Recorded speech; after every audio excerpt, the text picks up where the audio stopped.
Good evening, everyone. I'm James O'Hagan. I'm co-programming chair here at MIT Enterprise Forum. Thank you for joining us this evening. We've gathered a group of cross-sector executives to discuss microgrids and district energy.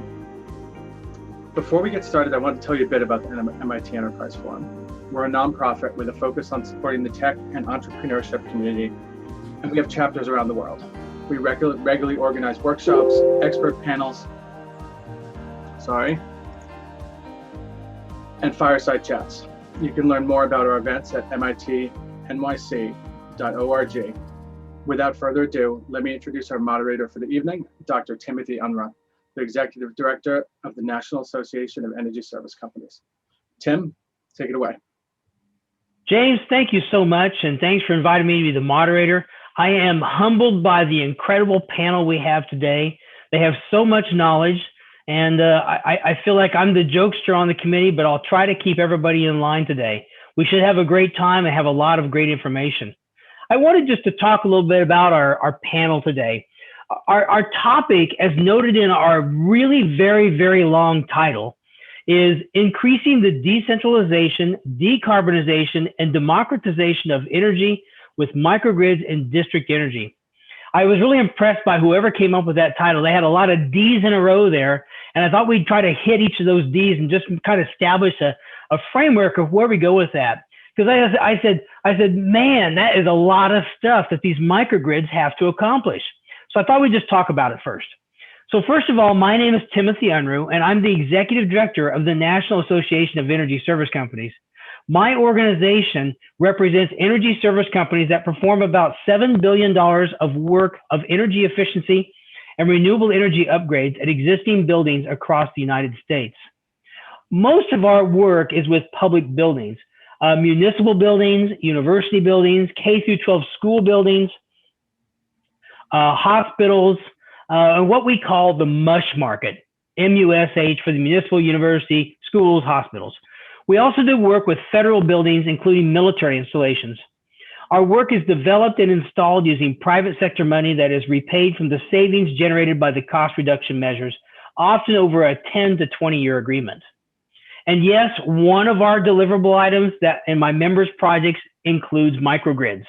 In fact, we are seeing much more requests and needs to include microgrids in our projects. So to better understand why this is the case, we really must understand the state of our energy systems and the state of our building stock. We're on the cusp of this new paradigm of grid operation. In the past, we would consider our energy sources as dispatchable, meaning that when we think we need energy on the electric grid, we can just call upon our sources to deliver any amount we desire within their design limits. However, as we see more renewable generation on the grid, it poses new challenges in that renewable power is not as dispatchable as the old power source we had previously. Renewable power is often variable, meaning that it can change its output levels rapidly. You know, it used to be we look at a power system, we might plan on 15-minute intervals or even 1-minute dispatchable intervals, but now we have to think of our power system often in sub-minute increments because the power output can change extremely rapidly with a large grid system with renewables. So this changing power source poses new challenges for us. Today, we'll hear our panelists touch on the ability of microgrid to address how the grid needs to operate in the future and these new challenges. But now let's also consider the building side of the equation. In the United States, residential and commercial buildings consume about 40% of the energy produced today. That includes all forms of energy, not just electricity, but also includes the losses associated with electricity production, you know, the generation losses and the transmission losses. As building owners and operators look to the future, resiliency, sustainability, safety, cybersecurity, these all continue to dominate their thinking, and microgrids are a path to providing all these valuable functions. Buildings are also changing just like the grid. You know, we used to think buildings were just using power, now they produce power. And so the grid has become less centralized, and we have this decentralized power source that our buildings are a part of. And also, we know that as we have more and more electric vehicles coming, buildings will have a role in charging those electric vehicles. In some cases, we'll see independent charging stands established outside of buildings. In other cases, we'll see those using the building power system to charge those vehicles. So the equation of what we do with this grid includes not just the grid, but the load, which is mostly buildings, have to factor into the overall plan.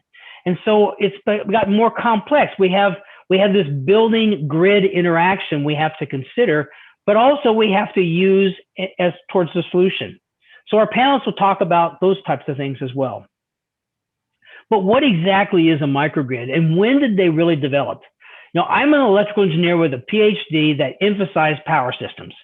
And I think that microgrids have always existed. And in fact, I think that microgrids were the original grid. If a microgrid is just a compound of micro, the word micro, which means small, and the word grid, then what makes our microgrid different from my original word, or what makes it more than just a small grid? So enter today's technology and the ability to control the source of power, the routing of power, and the destination of power, and you get what we would call a modern microgrid. Couple that with advanced automation, and you get smart microgrids. We actually have a panelist who will talk to us about what smart microgrids are today, and we'll hear a better definition than my layman's definition of what we call a smart microgrid.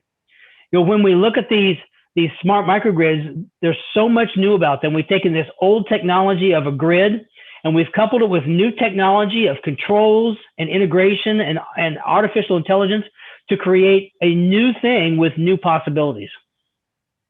And we've touched on the decentralization and decarbonization, and then the last D was democratization. You know, we must remember that we live in a world where many have limited or no electricity supply.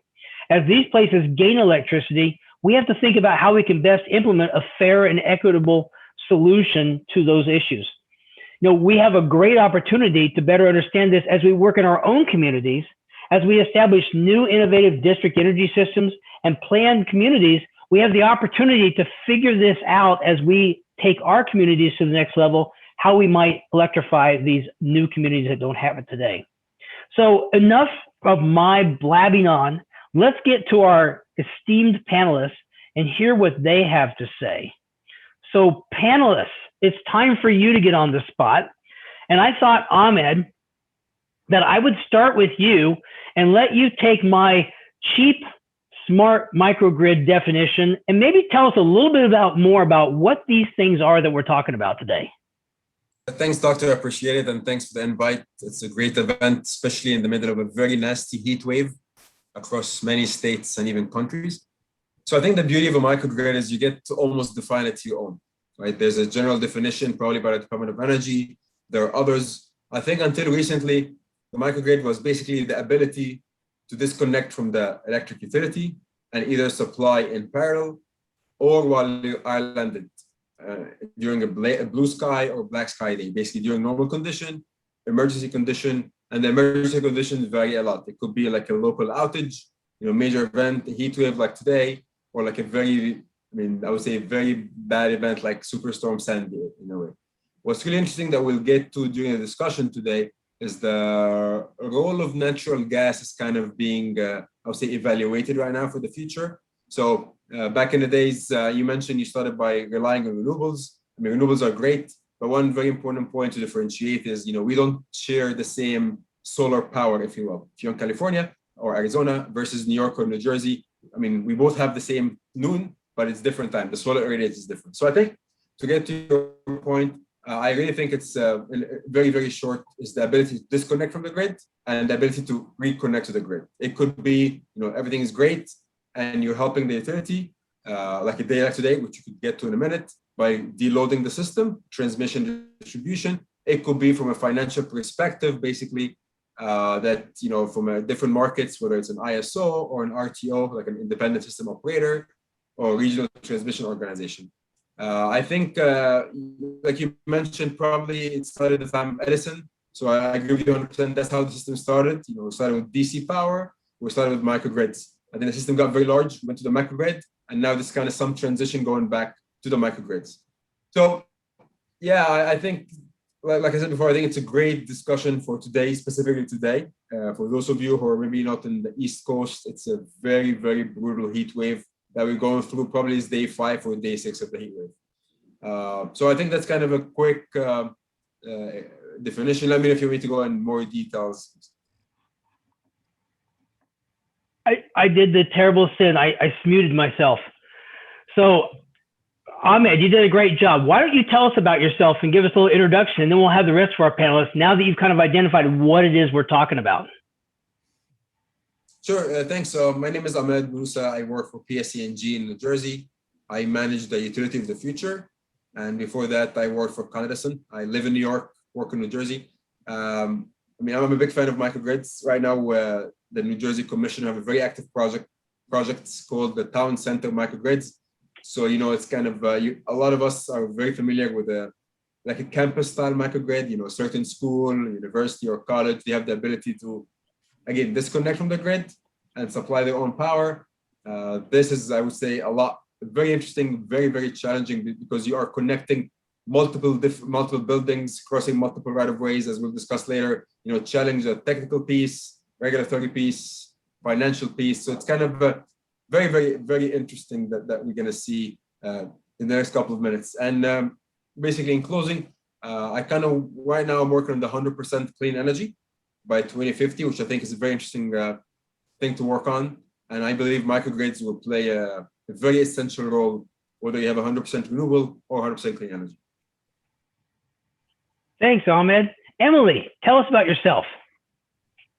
Hello, I'm Emily Kildow. I'm an associate director of sustainability at Sidewalk Labs. And if you know of Sidewalk Labs, we're a sort of startup. We've kind of pivoted through a lot of things.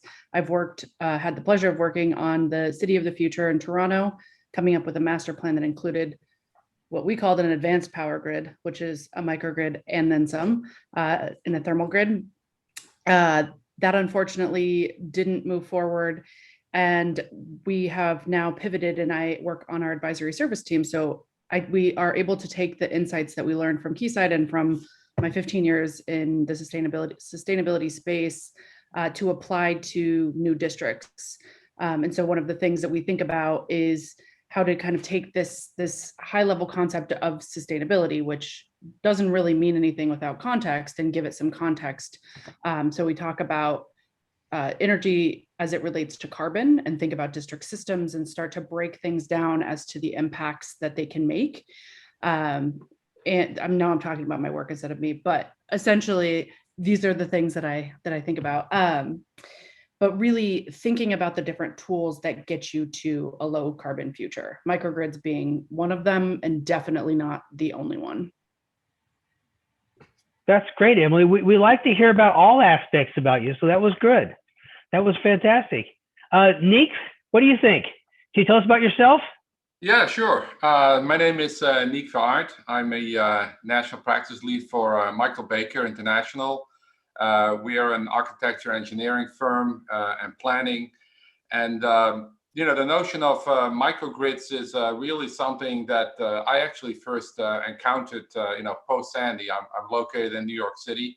So post-Sandy, for those who are in the Northeast, know there was a big flood event, but it was also a big power outage event. So as a result of that, we developed a number of community microgrids that focused on critical infrastructure and just showed how much those are all intertwined. So fast forward almost 10 years. Here at Michael Baker, we're sort of at the intersection of microgrids and energy security and sustainability and resilience and transportation. So one of the things that I hope to be talking about today is that intersection of transportation, urban planning, mobility, and also combining that with this whole aspect of underserved communities, if you will. We're going to have to be careful that we're not going to end up with we know about the digital divide, that we're not going to end up with the the energy divide, if you will, where we do a number of EV infrastructure plans for different states like Virginia and Ohio, and one of the concerns that we see is that these governments have is that the people who are relatively well off are going to be able to take advantage of EV vehicles and EV infrastructure, but we got to make sure that we're not leaving anyone behind. So one aspect that we work with and that I'm involved with is also the intersection of smart data and big data. And it's an interesting aspect where EV infrastructure and microgrids actually come together. Because unlike in the past where we had internal combustion vehicles that were really not smart vehicles, they were pretty stupid. And we've tried to make them smart, by putting in sensors and so they get smart, but it's really a bit of a Frankenstein exercise. However, now that we're going to be able to integrate data and energy, and we're integrating transportation and mobility and energy, we now have the potential building blocks of a much smarter, more resilient way, an inclusive way, to realize our energy security, not just at the state level, but also at the community level. So I look forward to the discussion with all the great panelists here and with the audience and with you in particular, Dr. Unruh. Thank you so much. That was great. And last but not least, Ravi, tell us about yourself. Are you able to hear me? Yes. Yeah. First of all, Dr. Tim and the entire panelists and the MIT Forum for giving me this wonderful opportunity. It has been honor and privilege to be on this particular panel. I'm Ravi Kumar, currently head the Advanced Engineering Group at Infosys. Infosys is IT and engineering services organization. As part of Advanced Engineering Group, I focus on some of the technically challenging and also the next generation projects. I look after some of these areas like the industrial IoT, Industry 4.0, robotics and autonomous systems, AI and the machine learning, and few other areas. I'm based out of Bangalore, India, and also I'm involved in some of the sustainability activities, more specifically some of these solar plants, the monitoring part of it, the IT/OT integration, and also creating some kind of digital twins to help improving the efficiencies of some of those plants, and also involved in some of the retrofitting activities of the grids using advanced robotic solutions. So that's about me, Tim. Well, that's great. Now that we all know each other, I wanted to go back to our microgrid talk just a little bit with Emily. Emily, when we look at the district energy and planned communities of worth, how does the microgrid come into play, and what kind of things do they do? Yeah, the way that we think about it, we start bigger picture than the tools that we're going to use, and we start with even before we get to the energy conversation, what is the carbon impact of the different protocols that exist? And so this talks to Niek's conversation about the overlap between mobility and energy, which is a huge one. But mobility, energy, wastewater all produced carbon, and depending on where you are and what region you are, you will have different impacts within that. So once we break that down, we figure out how much impact energy is going to have, we start to break down what the different energy efficiency measures. In Sidewalk Labs, has a proprietary tool that is essentially the same kind of carbon reporting that cities would do for C40, but at a district scale. So then once you get into the actual energy system, you start to see, okay, if I improve my envelope, I'm starting to see X amount of savings.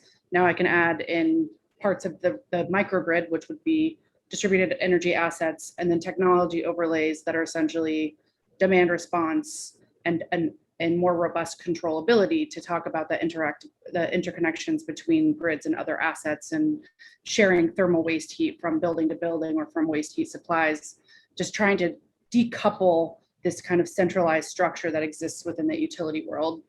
And so once you break down all those different components, you start to figure out what system partners need to be put in place in order to achieve those systems, which is typically, it's not hard to find the partners, it's hard to find the right partners in the right places based on regulatory constraints, how you want to actually define what your microgrid is, This is a very, like, just saying microgrids is an extremely broad topic, obviously.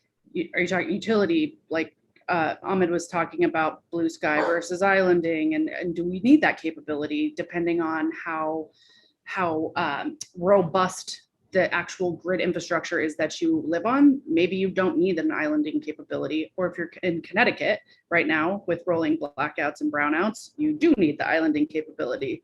So it's really about system partners, then the actual applicability of how that specific system would work in the context, and then each one of those pieces has its own regulatory constraints and path. And so really the way that we think about it is complicated. You have to think about it early, break it down so that everybody understands all of the different components, and then have a roadmap in order to get to the goals that you kind of set forth on this like grand picture of this is how we're going to save carbon across our district. That's a fascinating approach, Emily, because when my members, when they put together projects, I used to work in this industry, and what we found was an integrated design, which I thought you really described well.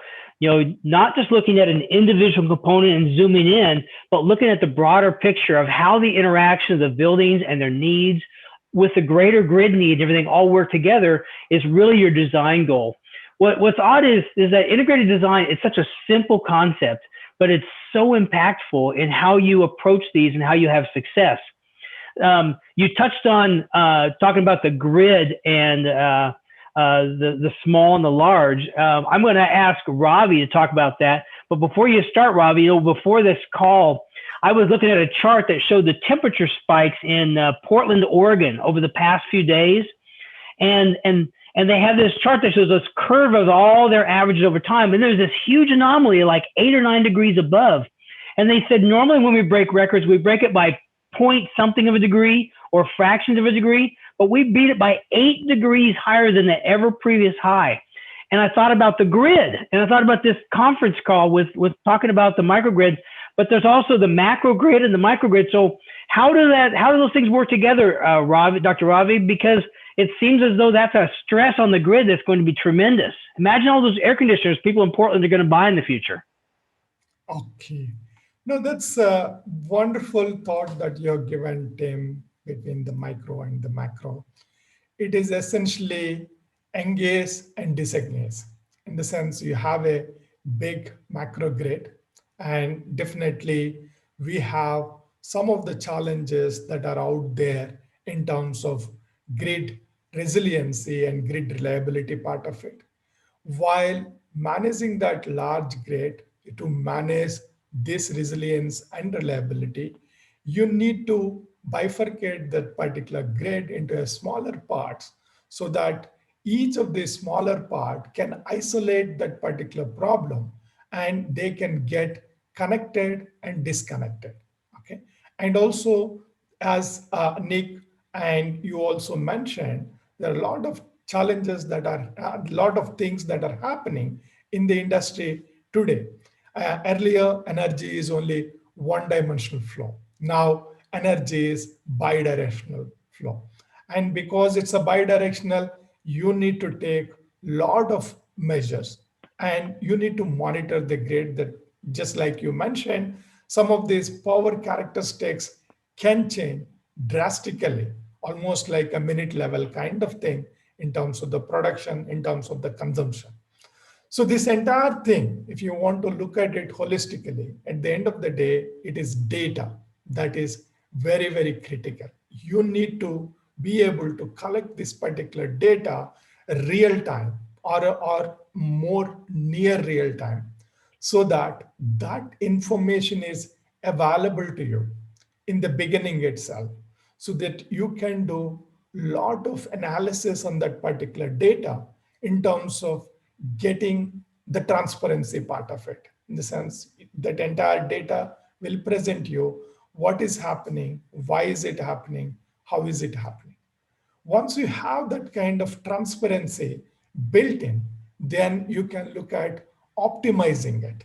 Okay. If said, how do I improve the overall efficiency of the grid or reduce the loss kind of scenarios? So you can look at those.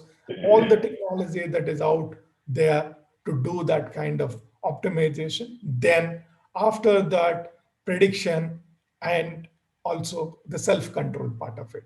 So those are the things that one can look at it holistically.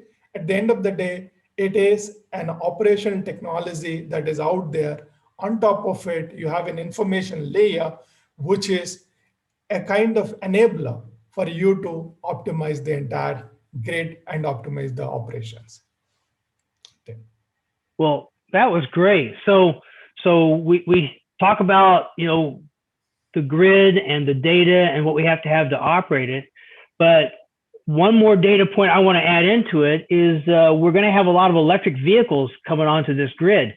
And I just don't know if the grid can handle that much additional load. You think about the energy density in that gallon of gas we put in cars. You always have like 130,000 BTU in that gallon of gas. And you think what we can get out of an electrical socket is nowhere near that size. Now we've got the efficiency of electric vehicle in there, but what do we do with that? And so, Niek, I thought maybe you could tell us a little bit about the intersection of how electric vehicles and the grid are coming together and how that might work. Yeah, so let me give you an example, because definitely true what you're saying is if everybody turns on their electric car all at the same time, no one's moving, right? This is actually something that's starting to emerge in California. We're working on a study with Rancho Cordova, which is a small town right on the outskirts of Sacramento. And as you know, there's a housing crisis in California, as is in many parts of the United States. So a lot of communities in California are required to, basically increase their housing. And so they're looking at the densification of a portion of their city. That also includes a transit station, a bus station. And so they're asking now, what's the future going to look like for the electric grid if we're going to densify that part of the city in order to accommodate that housing, right? So you would think it's a simple solution, right? What used to be, a certain density of housing is not now going to just increase in density. So you extrapolate and you say whether the grid can handle it or not in terms of capacity, and distribution. But it's not that simple, because in California, they're also now requiring developers to put in charging stations, both residential charging stations, building charging stations, and public charging stations. So at the same time, they're also requiring the deployment of renewable energy. So, to your point, I think a building is not only a user of energy, it's also going to be a creator, right? A generator of energy. So that bidirectional flow becomes important. So what's happening now is you need to extrapolate not just in a linear way in terms of demand because of increased density. You also now have to take into account the demand of electric vehicle charging. And so one of the ways, intriguingly, is that a microgrid can actually start to become, if you want to call it, a buffer, between the electric vehicle charging on one end and the regular grid on the other hand. And it has a number of different advantages. There's obviously, the peak shaving and everything else that comes with a microgrid with storage. But it's also the ability of the microgrid to be an intermediary between a relatively standardized, electrical environment. I'm not an electrical engineer, so I got to be careful what I'm saying. But relatively standardized electrical environment on the regular grid side, right? On the EV side, there's a lot of stuff still evolving. Having a microgrid that sits in between, it can serve as a buffer where you can upgrade, you can plug in renewables. It gives you a lot more flexibility. And so that's one of the things that communities are looking at. And it goes to the point that I made earlier with the notion of not having an energy divide. Communities, if they're smart about this, can partner with utilities to become a node of microgrids that can have that interface between electrical storage, vehicle connectivity, and the connectivity to the microgrid. And in the case of California, it provides the added benefit of resiliency, because as you know, with the wildfires that happened in California, the grid had to be shut down in a number of different places. And to Dr. Kumar's point, the compartmentalization, I think, is what he is actually referring to, of the grid in multiple microgrids, can solve that problem both at the large scale as well as at the community scale. So in a way, the EVs have sort of accelerated, the use of the microgrid because it's even more necessary now than it was before. So I kind of want to break the old moderator rule of talking and asking for specific responses. I'm going to throw something out to the whole group, and we're going to see who's got the best thoughts on this. Actually, you're all going to have the best thoughts, right? That's how it works, right? But I thought about microgrids and what are the things that we think we can do with these? So think of it as we have a problem and how do we use a microgrid to form the solution? So maybe just talk about what we see we want to try to solve and how a microgrid fits in to solve that. And so now I point to you and say, go panelists, which one do you think have the answer first? Okay, Ahmed, I called upon you. I broke the rule. Go for it. Yeah, sure. No, it's an interesting question. So I think, so to help the grid, I think microgrid, although a lot of them may be disconnect from the grid, they will definitely provide a very valuable service to the grid. Again, a day like today, right, that would help the utility significantly by disconnecting X number of megawatt from the system, and at the same time maintain the reliability, maintain the supply for the customer supplied from this microgrid. That's like number one. Number two, in the middle of a heat wave or a massive cold front, we want to take care of the senior citizens and anyone who basically have any issues. So we'd like to have a place, that's heated in the winter, cool in the summer. So that microgrid act like a shelter as well. Microgrid, if you have enough power, if you have enough juice to, to supply your load plus have the grid, by all means, you could supply real power or active power. So I think to answer your question, if done properly and if done in, I would say in partnership with the utilities and system operations, they will be a great asset. I used to work in operations. It's a very, I would say, sensitive job. Your job is to make sure everything is 100% reliable, working as planned. So I think that's very important. Like Dr. Ravi mentioned before, data is very, very important. I think data is going to be very, very important. And then maybe in a couple of minutes, we'll talk about the smart microgrid. But I think and you mentioned EVs, electric vehicles, a lot of cities, states, countries are now announcing, plans to get rid of the internal combustion engine, replace them with EVs. So whether it's going to be next year, next 5, next 10, it's happening. And the benefit right now, it's, it works both ways, right? You charge your car, but they're getting very efficient right now. They have very large, very, very high range. So you don't need 400 miles if you drive 3 miles a day. So you go help out, if there's an area that's, facing issues right now, think of an Uber, right? He or she is driving an Uber. Maybe they're waiting for the next customer or a door dasher picking up food. While they're there, they connect the car and they make some money. So I think, maybe whoever designed the word micro is very intelligent because it is really a micro. It's a small piece of something, right? Again, we didn't discuss a certain size today, whether it's 1 megawatt, half, 10, 20. I think the number it's kind of irrelevant, but it's the component of that number. So that's kind of my point of view. Yeah. Thanks. Niek, do you have something on that? Well, I think, microgrids are going to be, I think, tremendously important in terms of both adapting to climate change. We've already talked a little about the resiliency aspect with wildfires and being able to, basically compartmentalize energy generation and distribution to be more resilient, to have sort of a clustered network. It's also going to help with, the reduction in, carbon footprints. And it enables for a more economic, transition. Everybody was talking about, 5-10 years ago, about natural gas as the transition fuel, right? Not so much anymore in California, right? You can't even build a natural gas generator anymore in California. So, microgrids are the way to absorb technological changes over time much easier than if you have a one-on-one connectivity. Think about the consumer. Nowadays, if you have and I have an electric vehicle, but if you want to charge your electric vehicle, right, the utility company wants to be able to check in on your meter and everything else, right? It requires a lot of individual connections, right? And a lot of individual vulnerability. There's a cybersecurity component as well there, right?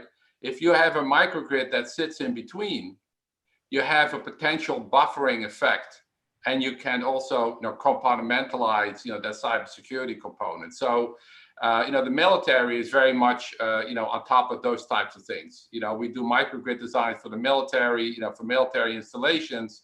They, of course, are, very keen, on cybersecurity, and they're very keen on being able to control that in and out. And quite frankly, the military is now also looking at, electric vehicle charging as a way, because the military is also moving away from, internal combustion, fuels to, electrical.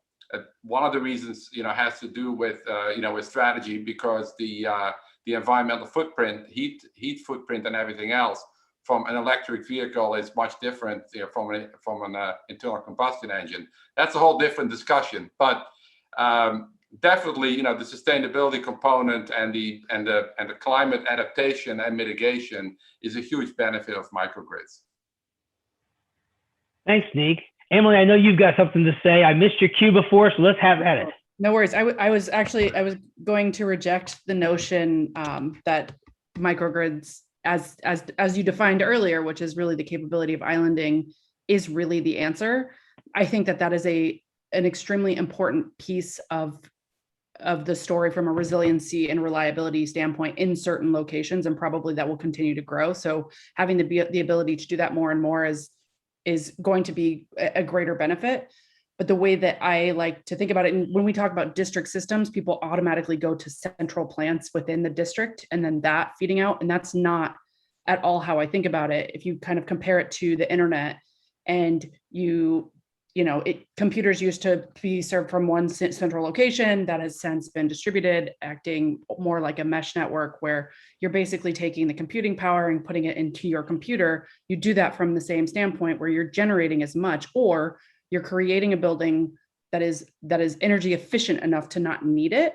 So you're balancing out the energy loads and then creating the opportunity to open up the networks to have that ability to flow in a way that you can with communications. I say that knowing that it's not as easy as a communication line, but I think that microgrids, the term is limiting to the potential that exists for how we can start to think about energy flow between utilities and districts and assets and EVs and all the other components that are potentially interchangeable from an energy use perspective.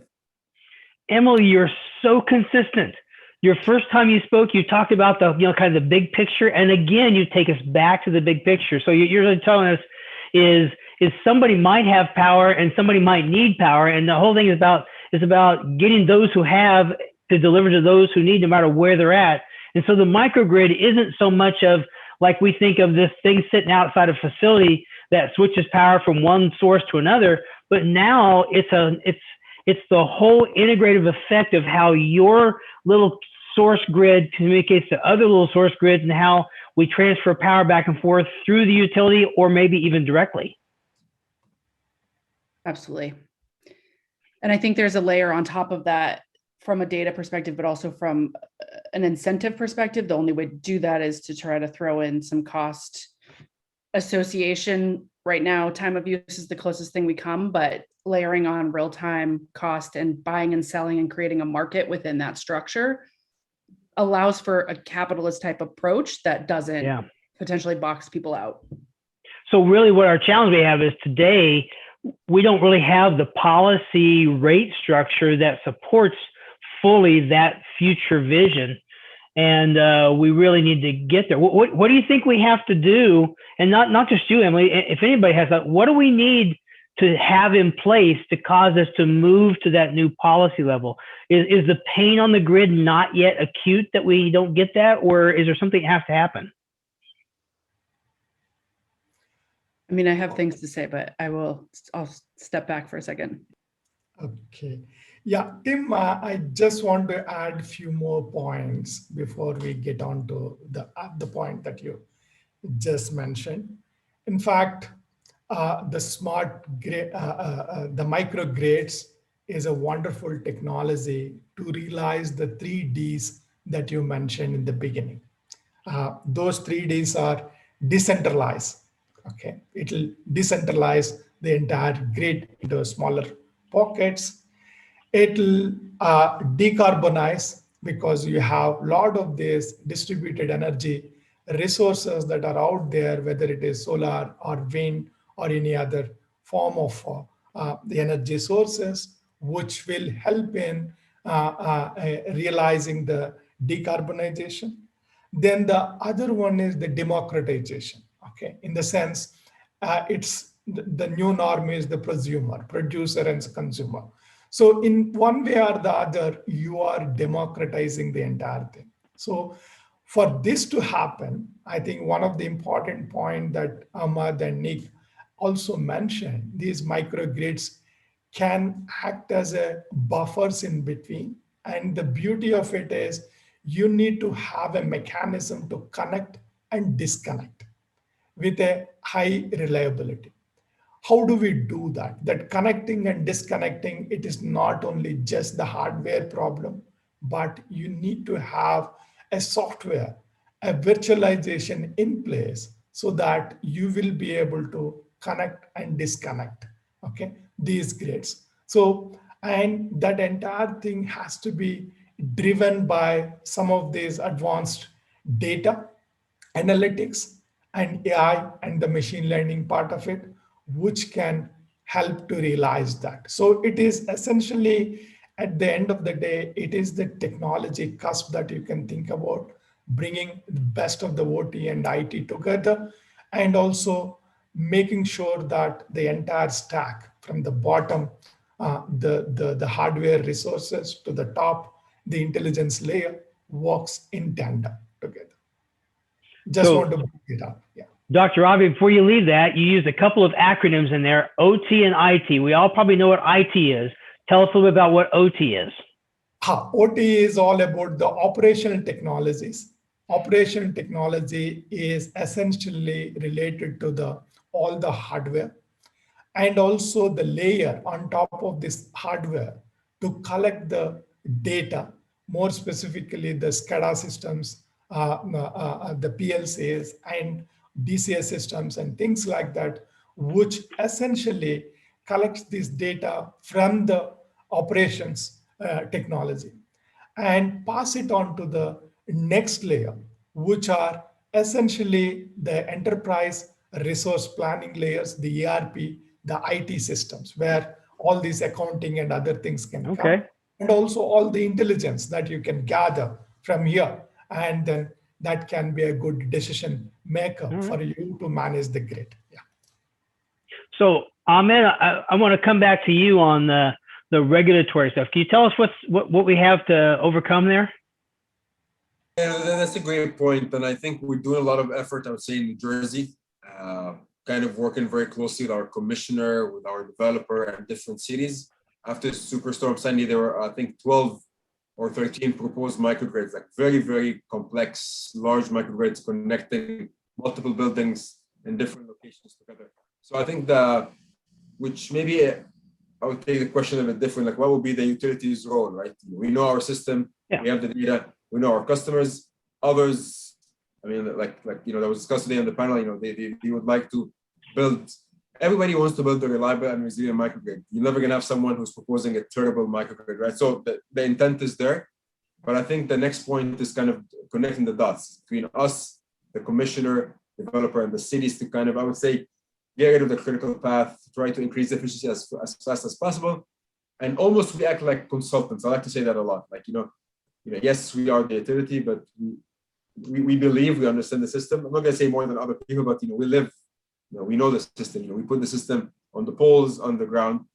So, and then we work very closely because our intent is always to provide a very reliable and a very resilient system that is being proposed, right? Because utilities, the electric grid is a very reliable, right? Yes, every now and then something happens, but our intention is to make sure that if there's a major disturbance in the utility, we would like the microgrid to operate in a very successful way.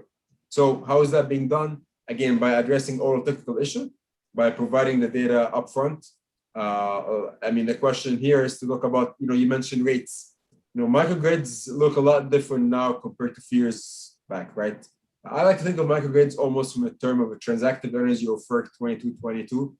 It's a new way of allowing more customers to become prosumers, right? Overnight, if there's a market, people jump in. I mean, we all live and still live through COVID, and we have seen how businesses kind of completely transformed like overnight. So right now, as far as rates, that's always like the $1 million question, kind of who pays for the microgrid, what's going to happen, day to day. And I do agree with Emily. I think the microgrid is not going to just be, once in a lifetime kind of operation. It's probably going to be most of the days. They work in sync. I like to think of it as the M&M, the micro and the macro. So the utilities are the macro, the utility, and the microgrid is the small m. So the small m, the big M kind of work together. So the first step to address this issue is kind of explaining what are the major regulatory issues. A lot of it is usually maybe legal. It's not really usually technical. It's crossing multiple right of ways. Sometimes the microgrid acting as a utility, right? So again, I'm not talking about New Jersey. I'm talking about in general all kind of these issues. It gets more complex if you're connecting multiple buildings at different locations. I like to think that the universities and the campus are a little bit easier because the campus is usually responsible for the entire distribution system. So the utility provide them with a transmission, sub-transmission or distribution system. The substation kind of the separation of church and state. So it's kind of, again, I'm not saying it's easy from a performance, but I'm saying it's kind of easy from a regulatory perspective versus, the microgrids, when they get, as they get smaller and smaller, that becomes an issue. I think the point was raised before about putting, it's very tough now to input like a fuel cell or a CHP or anything that utilizes natural gas. However, all those assets are very, very reliable. So I think, Doctor, when you started the discussion, you mentioned the weather. So, I mean, right now I'm looking at the window, it's getting cloudy and cloudy and cloudy, right? So it's never that very, very clear sunny day on the peak day. It's this humidity, the level of haze. So putting all this stuff together, again, putting, I guess, our consultant hat on, showing the data. And I think once you're able to accomplish a lot of the technical issues, I'm not saying the regulatory is easy, but I mean, we could work with, and I believe a lot of, my experience, a lot of commissioners are really trying to entertain all the requests and address these issues very quickly. And just in closing, to meet the 100% or 80%, whatever clean energy or renewable energy goals you have, microgrids are definitely a major component of it. And I think all these major issues, I would say, crossing multiple right of ways, I think is a major issue. Acting like a mini or a micro utility is the second one. Jumping on utility assets, whether overhead or underground, putting aside the safety issues. I would say maybe those, in my opinion, would be like the top three that they have to worry about. All right, thanks, Ahmed. So Niek, I want to get back to about resiliency, but before I do that, I just had to notice Emily had an opinion about something Ahmed said, and I thought I would ask Emily to tell us what she had an opinion about, because it was pretty obvious there were some thoughts about the way the microgrid was put together that you had there. Oh no! Wait, was it from a face I made? Yes, it was. I also am dealing with a barking dog, so it could have been that. I mean, and I think what you're talking about is totally true. The way the costs break down within within a tariff structure, not a lot of it is based on the actual use, and so you're not able to play in that space of all right, it's not incentivizing good behavior, it's not incentivizing demand response, and so within those. That understanding that the reason that the utility costs get transferred into distribution, transmission, systems benefits, whatever it is, depending on where you are, like that is to make sure that it is reliable. But there's got to be a way to break that down even more so that the reliability from the assets that exist outside of the utilities privy are incentivized in the same kind of way where it's like you want us to keep that up to date and benefit. Those are the kind of places where you can start to remove the cost to transfer some of the cost onto like peak energy use to incentivize those types of programs. When I worked at the Department of Energy, we often tried to price things out like from a generation asset over what it costs to generate that. So we might say you have a kilowatt hour coming from a solar system, and we were shooting for like 1 cent per kilowatt for installation price, which would equate to a certain price of say 7 cents per kilowatt hour. And the reality is that what our generation sources can produce that provide grid support is less about what it costs for that generation source, but what's the value to the grid. And we've got to figure out how to get the policies and the rates in place that reward the value that's supplied irrespective of the cost it takes to generate those. And if we find out that the value of something is so low and the cost to create it is so high, then we don't have a matchup and we have a technological barrier we have to overcome. But I think what we find is that most of our barriers are probably more policy and rate structure, because although, you know, I think maybe the policymakers and the rate structure, their desires to change that, but I think the changes we need are significant and probably not just incremental in order to make this truly successful, because I foresee that we really have an incredible opportunity with the grid and the development of the load and the source mixing together and becoming one cohesive source working in tandem in ways that we can't even imagine right now, that create a whole new environment. But you know, Niek, I talked about resiliency. Oh, there's our face right there. We had the dog. It's great. I love it. So Niek, resiliency continues to be a big driver. I think you mentioned some of the military. You know, I just saw a news article today that the Army announced a memorandum of understanding with the Edison Electric Institute to investigate how to create more reliable power sources for their military sites. And I know that is key, not just for military sites, but hospitals. And now we think even when we think of you know, elder care homes and other places have to have this. You know, we work a lot with K-12 schools, and school gymnasiums have become places of refuge now. And so we've got to think well beyond our normal thinking of buildings. Tell us about reliability in microgrids, and how can we accomplish reliability by installing this technology we call microgrid? Well, you know, one of the ways is obviously, you know, microgrids can, you know, have a lot of functions with regard to not just the you know, the capacity, but also the quality of the energy in terms of frequency management and all those kinds of things. You know, electricity is not, you know, one size fits all, as we all know. You know, the resiliency piece of it is important. You know, the military is very much in tune with that. You know, microgrids also, I think, what we are seeing now, and this is maybe because I'm approaching it a little bit from the transportation and the mobility sector, shouldn't be thought about necessarily as a particular physical, you know, manifestation. I think the way Emily described it was I almost had to think of Napster, you know, for those who remember Napster, where it was the first, you know, peer-to-peer network that was commercial, right? Where you could trade songs, and now we can trade energy, I guess, but with one another. But it's still very helpful if there is an anchor in the microgrid somehow.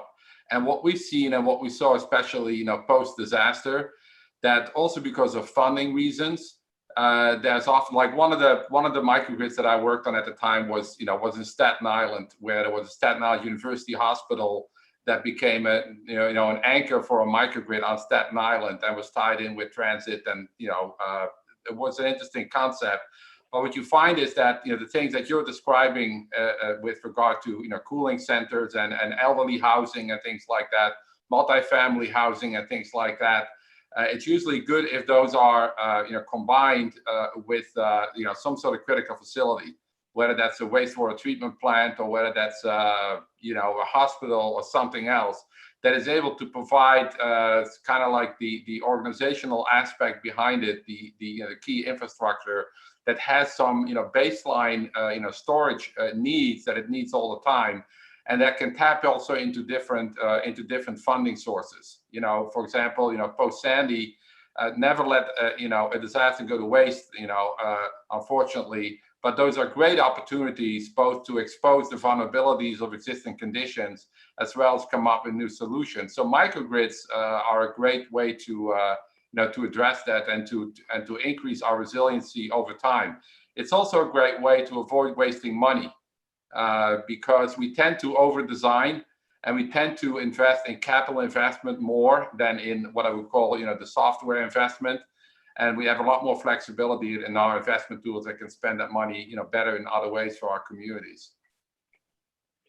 So it's interesting, as we've talked here in, we've got 55 minutes into our 90-minute session. Really what I've heard us establish is that while we often think of a microgrid as a thing, It's really more of a concept of how we put together the grid and how we operate. And one of our D's that we had decarbonization, and then we had decentralization, and we had democratization. How do we think that democratization can be impacted by this? Where does that enter into the equation? And again, I'm going to throw it out and break the moderator rule and see if someone has an answer. So unmute yourself and let us know how that might fit into the play. I think there's new real estate models that look at how to democratize the shares and the investment of real estate. Nico's one, neighborhood investment companies, but it's essentially $100 a share to buy into a community that might be going in your community, or a development that is going in your community. But having the ability to buy into the structure or buy shares of batteries, so that that you can also start to manage not only the costs, but also feel like you're a part of the system and have access to clean energy. Those are kind of, those are ways to do it. I think it's a compounding issue in terms of regulations and other means of like home security, or housing security, food security, and that kind of thing. So there's like overlay utility security should be included in that. And so that, I think, is also has to do with just the general cost of where people live and what is included in those types of developments. I like that thought. That's a neat thought, because to come in and play in the game requires a lot of assets and personal wealth potentially that you could buy into another structure, and so it makes it available to those that might not have been able to play before. I like that idea. That's great. Does anybody else have a thought on that before we move on? Well, one thing I want to mention is that there's and I'm sure that several of those in the meeting are familiar with this, but farmers in the Midwest came up with sort of a democratic way to organize their own energy supply through the through sort of a cooperative system. That's a model that's been borrowed by several microgrid initiatives. So there are legislative regulatory ways actually to democratize that, right? To have a number of residents or users to come together and say that we want to literally bundle our energy supply and demand and participate in the marketplace. So as the grid overall, right, all the interconnectivity gets smarter and smarter, the friction to participate in that is going to get smaller and smaller, right? 100 years ago, you only had very wealthy people investing in the stock market. Now everybody has a stake, and this may open up similar opportunities. Nice. So sorry. Yeah, no, just want to add on to what Emily and Niek has mentioned. In fact, very, very interesting points that they brought. So one of the important things that I feel democratization is all about level playing, in the sense all the stakeholders in the party are having the equal opportunity, okay, in the sense equal opportunity to produce and consume. And technology is the level player here, okay? With the help of technology, you will be able to get some of those real-time insights, what is happening and how is it happening kind of thing. And because that information is available, everybody is on an equal footing, okay? So apart from whatever we just talked about, the microgrid along with this particular technology, which is a kind of enabler, will make the entire thing more democratic. So I'm going to go to one of our questions we had from the audience. We have a very active audience today. They've put in lots of questions, and it means at least they're listening to us, which is always a positive sign. But this question I thought really touched what we just left, and it's on cybersecurity. And it says, if microgrids are connected, can one computer hack into one microgrid and get to another microgrid and basically begin to infect the whole system? Yes. This is Ravi here. I just want to add on to that. Yes, that is one of the risks that we have, the cybersecurity. So to mitigate that risk, you need to isolate, Okay, you should not have the access to the complete one. Whenever such thing happens, you should be able to monitor that particular grid, and in more or less real time, near real time, you should be able to isolate. Okay, so that kind of isolate and then solving that particular problem will address this. That can happen through both hardware as well as the software technologies. You need to have security built in at multiple levels, both in the hardware as well as in the software, so that at any point of time, you will be able to identify any kind of issue that is there. And of course, some of the advanced technologies like the AI can help to great extent to understand any such anomalies in the grid and help you to isolate, more specifically, disengage and engage whatever need that is there. So those are the few points from my side. You know, the whole cybersecurity thing is really quite a challenge. I always think back on cybersecurity, back to one of my favorite science fiction shows was Battlestar Galactica. And the only reason that the whole show existed was because Battlestar Galactica was offline when the cyber attack came from the robots that destroyed all the other ships. And so I think, all right, so do I keep my grid offline? How does that work? So Ahmed, you were starting to tell us something. Yeah, no, I mean, just to add the excellent point that Ravi mentioned, I mean, think of it like, I mean, I always think of a smart microgrid, right? So I've been fortunate to visit 1 or 2 microgrids, and it's all about the data, right? You have a certain available generation, you got X number of load, and the load is very dynamic, right? And when you disconnect, I'm not saying that's the norm, but if you have a disconnect, it becomes even more challenging, right? Because now you have real and reactive power to supply. And it's all about the data, right? So you get a certain data point, maybe there's a frequency, and then you act accordingly. So from a cyber perspective, it's not necessarily, and I think that's not just for microgrid, it's not necessarily that that person or that group would hack the microgrid. If they just falsify the data, it could force you to shutting down your own system, right? If you start getting alarms and low frequency, and you start regenerating or changing dispatch. So I think that cybersecurity is going to be here for a long time. It's here to stay. Basically, we have to, I mean, the utilities and the developers and the equipment and manufacturer, they're getting smart, and the hackers are also getting smart, right? So it's kind of, we were looking for, it's almost like the IEEE 1547 for renewables. We're looking for this, and I believe there's a lot of existing standards to address this point of view. So again, it just, it's another challenge that we have to entertain. That's not gonna kill it or gonna delay the microgrids. It just, you have to do more preparation for it. Great. And just for reference, that IEEE 1547 is the IEEE standard for connecting distributed energy resources to the power grid. Yeah, thank you. Yeah. So we had another question come in here, and I think it's kind of related. It's about the data that we've talked about. It says, in addition to microgrids, doesn't bidirectional metering allow the system to determine electrical needs of plug-in cars and distribute the power draw over time and region? So I think it's asking, is the metering, can it control the load to meet the grid's requirements? I think that's kind of, maybe you see some other things there. Niek, you have any thoughts on that?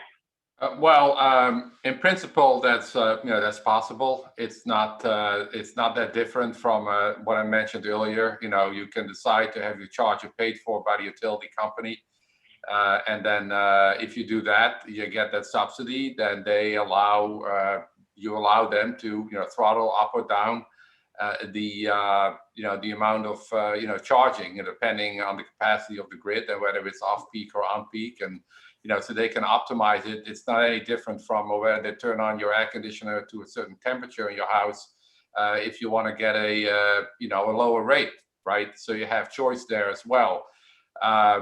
For a grid operator, when I defer to my colleagues in the grid space, like Dr. Kumar and Ahmed, for a grid operator to start to determine,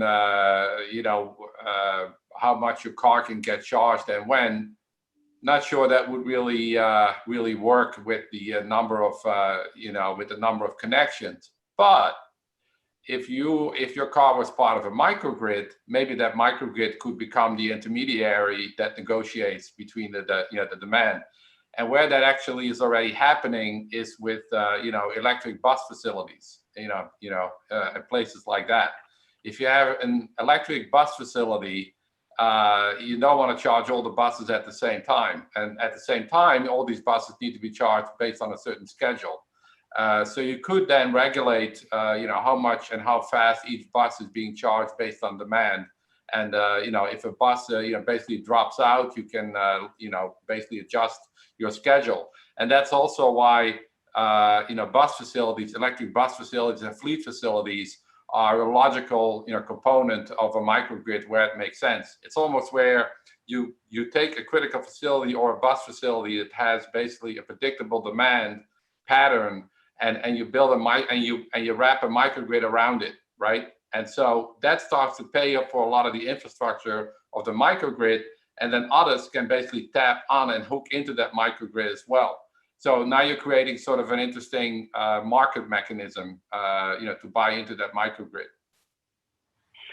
So since we're talking about buying into the microgrid, all this stuff we put in, although it may be a concept, in the end, it does have hardware behind it that has to be installed, software has to be put in, maintained. How do we think about paying for these? Emily, any thoughts on that? I mean, I think it has to be part of the evaluation at the beginning. There's two different types. There's the operational control system that each individual subset or asset is going to need. And usually that comes with manufacturer and comes with some kind of maintenance warranty. And then there's the software overlay that is right now really custom built, depending through a distributed energy management system.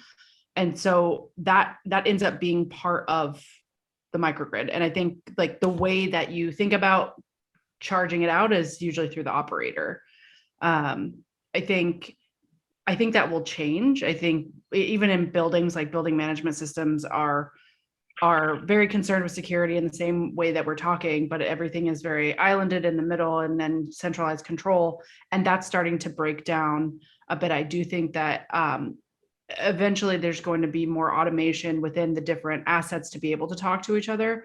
And likely there will be optimization control systems, something that we've been working on, parts and pieces that kind of would plug into a DERM system that essentially do what we're talking about. So if you need there has to be a controller in the car or that is associated with the interconnect with plugging in the car that knows that then the optimization strategy has some kind of sequencing. It could be AI, it could be more formulaic, like just if then happens, whatever, like that a typical operating system would use. But I think that you have to think about each of those assets being individual and then having some kind of overlay on top of them to think about how to optimize. All right, and as the acronym police, you mentioned something called a DERM.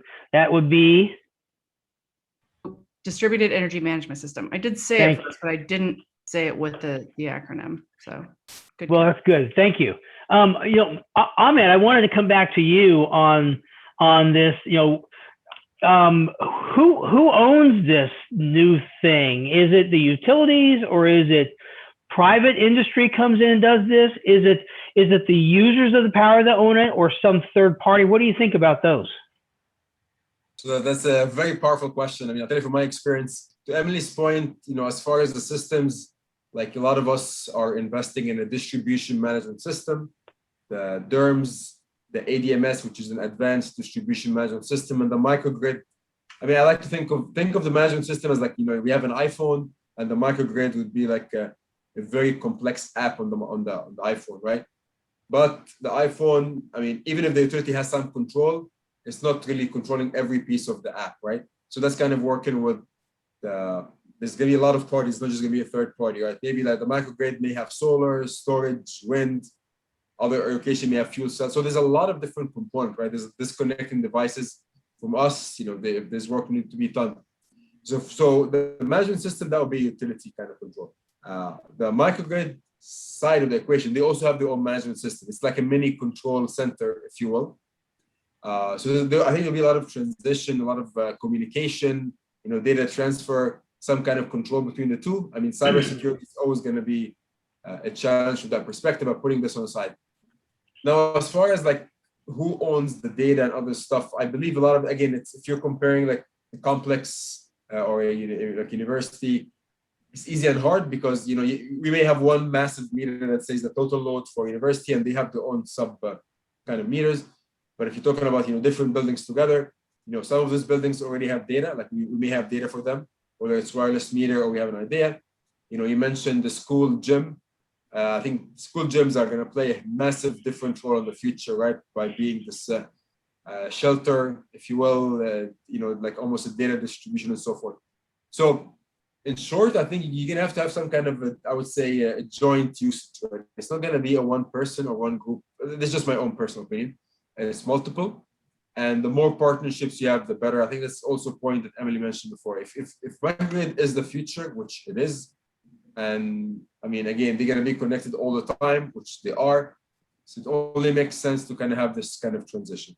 Again, you have to be careful with the reliability, the resiliency, the security, like the physical security of people working in the field, and the cybersecurity. So it's a lot, but it's, I mean, again, like for example, the Army has a lot of microgrids. I would say they're not the norm because they're just purely disconnected. But what we're really seeing now is more connection.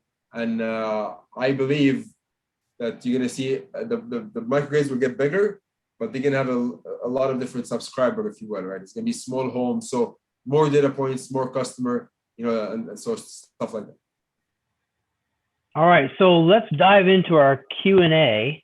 And we had a question to come in that's actually really related to what you were just talking about, Ahmed and Emily. And it says, we spoke about the digital divide before and its social impact. Most of the technology we've spoken about is cost effective at scale or in large numbers. What needs to be put in place to allow rural areas and city or state housing, which are typically behind the trend, to benefit from this, which invariably can help distribution grid operators? A good question. Any thoughts on that? That's a great, hard question to answer. Well, I'll give it a try. I think one of the smart approaches of the current administration, and I know there hasn't been any bill passed, but let's assume that something passes over the next couple of months, is to both look at energy, transportation. I can't help myself, I'm sorry. Transportation and broadband. And what they're doing is they're linking those three things together and saying that you can actually combine those things. So I think what happens very often in rural areas is that you lack the economies of scale. But if you're combining broadband access, which is an issue in rural areas as well, and you combine it with transportation access, and I don't just mean highways, it's all kinds of transportation, it's also transit. And you combine it with energy access in the form of microgrids, which, by the way, don't have, and we talked earlier about a physical form of a microgrid, and that it was really an organizational principle, if you will. But you can think about microgrids also as a corridor, right, as a spine. And if you start thinking about it in that way, there may be opportunities to bundle investments in all three categories, right? So in broadband, in data, in energy, and in mobility. And that may provide some economies of scale that can help those communities.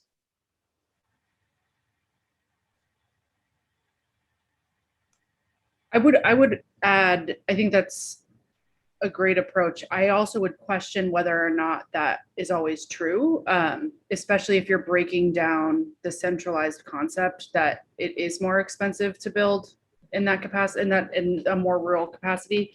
If you think about things in a more modular way and only building to the distribution that you need, you can build that out more slowly, and potentially not have the capital influx that you need at the beginning of a more massive project. It's a tough answer. It's a tough question. It is, those rural areas do have a need, but you know, the density is not often there that makes the cost justification as easy. So that's something we'll have to consider as we go forward. So one of the things that hasn't really come up very much is storage and what role that plays in this. And so we had a question about this.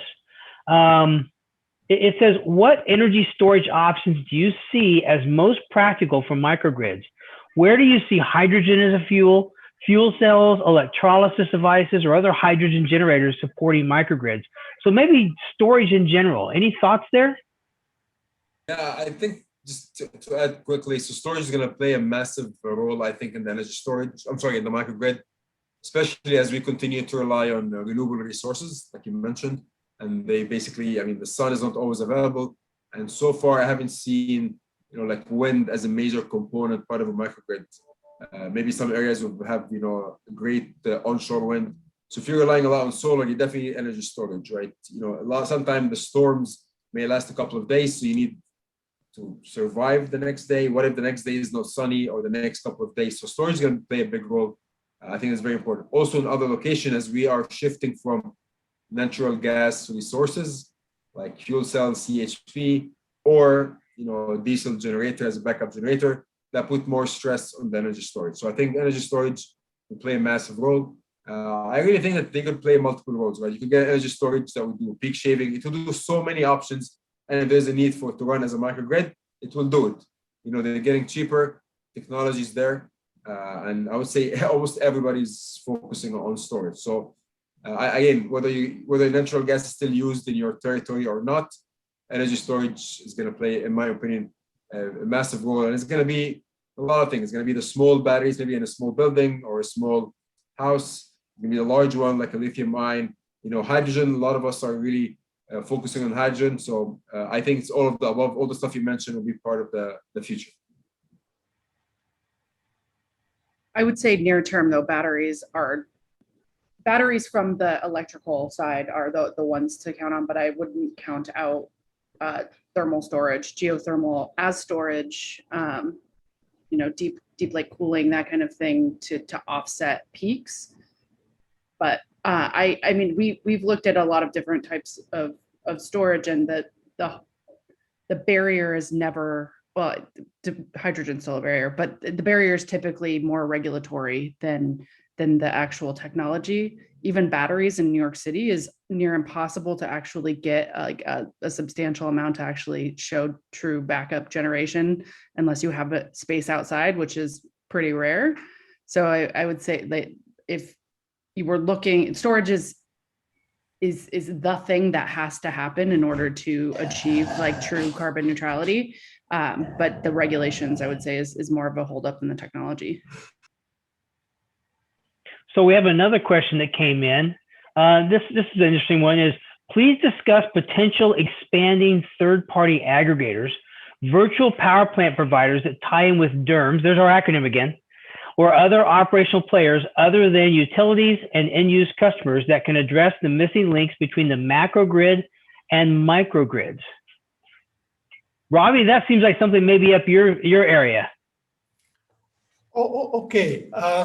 So I don't have much answer, but that's a very interesting question and very tough question, I would say, between the micro and macro.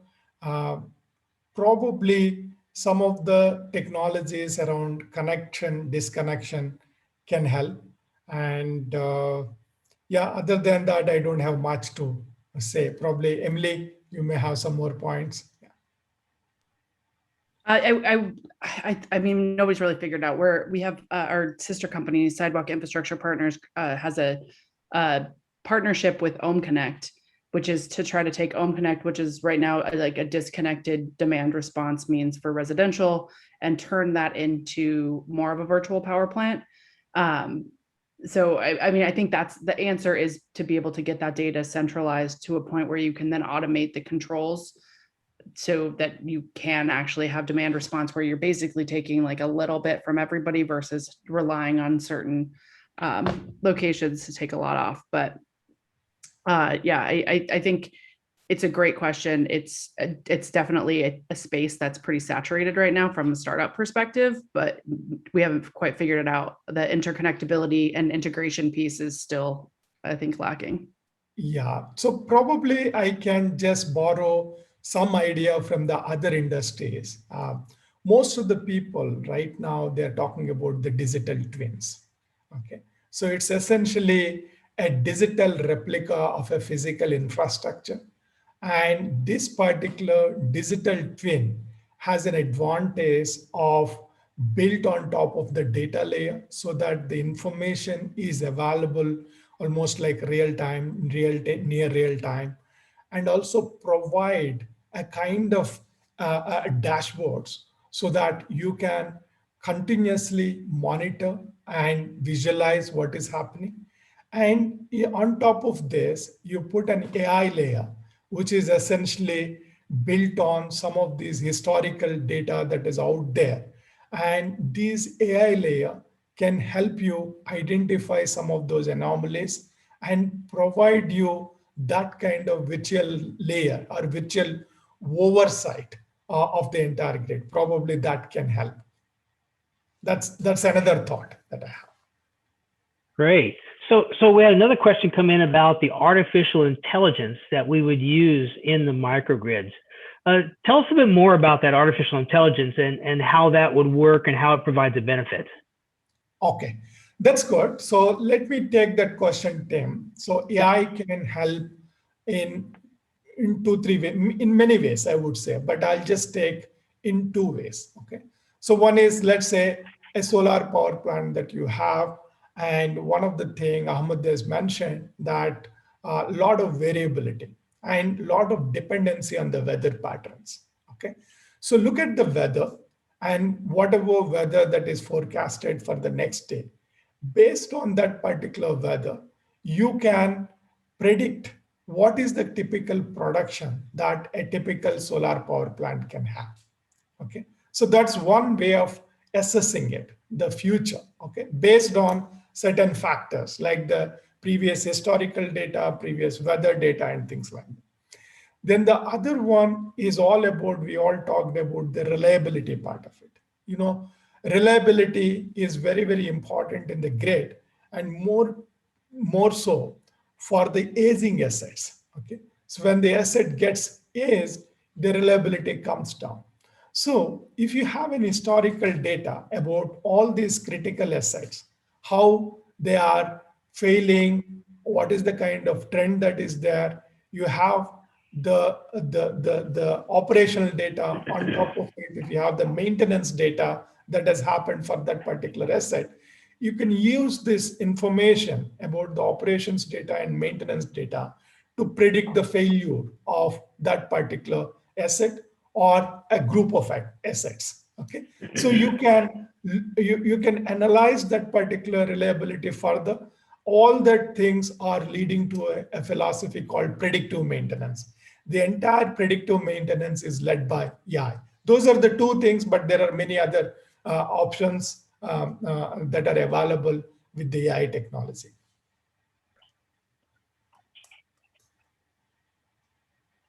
If I may add, I agree 100% with Dr. Ravi. I think one thing that will happen to us, you know, I used to work in planning for like 16 years, is we become very, very attached to the weather. You know, people look at the sunrise, the sunset, you know, how beautiful it is. We look at it from a radiance perspective, what's going to happen to the grid and so forth. So I think that's a very, very important point, because it's really all about the weather when you think of it. If it's too hot, high usage. If it's too cold, high usage. If it's a storm, you know, if it's cloudy. So I think that's very, very important. And I agree with Dr. Ravi. And I think from a smart microgrid perspective, AI, artificial intelligence, machine learning, ML will play a vital role in everything, really. How your system operated, how the microgrid behaved in the last event. Even if it's running on a 24/7 perspective, still, can you optimize the usage? You know, if you disconnect, you know, every watt, every VAR would count. So I think machine learning and AI kind of, it's kind of a full package, if you will. It's like a full inspection kind of system. It's for us, you know, utilities are investing also to, you know, optimize the usage for our system. You know, we want to get, you know, very, very smart, more intelligent from a storm perspective, heat wave perspective, which cable will fail next, and same thing for developers. So I think really it's almost like cybersecurity. Like any topic you could discuss, AI, ML. So that's really happening right now. So we're almost out of time, but I have one final question. Niek, I'd like to ask you the final question. Coming from a company that puts these things together, the team you need to assemble to put together a proper system sounds like a pretty dynamic set of group, where you've got construction, you've got programming, you've got grid knowledge. Tell us about the team you've got to put together to make one of these things happen.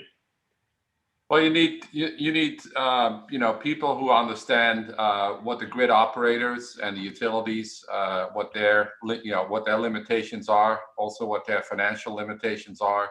You need people who know the legal environment of what can and cannot be done, both in terms of responsibility. You need, of course, the electrical engineers, everybody with the technical knowledge.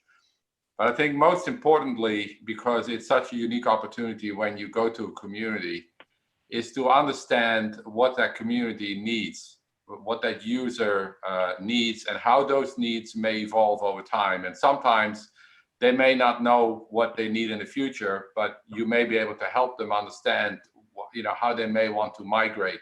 In many ways, it's very similar to urban planning. You don't know what you don't know, and you don't know what you do know. It's very difficult to plan, but having that bidirectional flow of information with the users is extremely important. And then I think you need to have the financial understanding of how to structure not only your capital investment, but also, even more important perhaps, is your operations and maintenance investment. Because as we sadly saw with the recent events in Florida, maintenance is not really, a strength in our culture. It's not something that people want to invest in. There are no ribbons to cut, but if it goes wrong, it goes wrong in a very bad way. And so with microgrids, it's extremely important that we keep that in mind, that what we build is something that we can maintain, both from a technical perspective, but also from a financial perspective. Well, we've come to the end of our webinar today, but before we leave, I want to ask each of you to tell me one sentence of what we should have as an audience, what they should maintain and think about microgrids. So I'm going to go from my upper left corner on my screen today, which is Dr. Ravi. Thank you, Tim. I believe microgrids are the Lego blocks of the future. Okay, I hope nobody else had that one. So now we're going to go down, we're going to go to Niek. Well, I think microgrids are a way to dynamically adapt a relatively static grid to an increasingly dynamic environment that's driven by climate change and allow for a bidirectional energy infrastructure. All right. Ahmed. Yeah, COVID-19 told us how important having a reliable power is all the time. And microgrid is one of those ways that would enable customers, utilities, developers to kind of work together to increase reliability and resiliency. So they're here to stay, basically. All right. And last but not least, Emily? I would say that you should think of microgrids in all the ways that were just described, and that it is a tool, but the ultimate goal should be carbon reduction in general, and that usually starts with energy efficiency. So I think it's part of a magical package for the future. The magical package. Well, I wouldn't ask your panelists to do something I won't have to do myself. So my closing sentences are: microgrids are coming, hang on and get ready. So with that, panelists, thank you so much. It was a great conversation. You were a great group, and I really appreciate all your thoughts and comments. For the audience, thanks for hanging with us all the way to the end. I believe that MIDF will have a recording of the session available to those who registered, and there'll probably be a link that comes out with that. Otherwise, have a great evening, and thanks again for joining us. Thank you. Thanks a lot.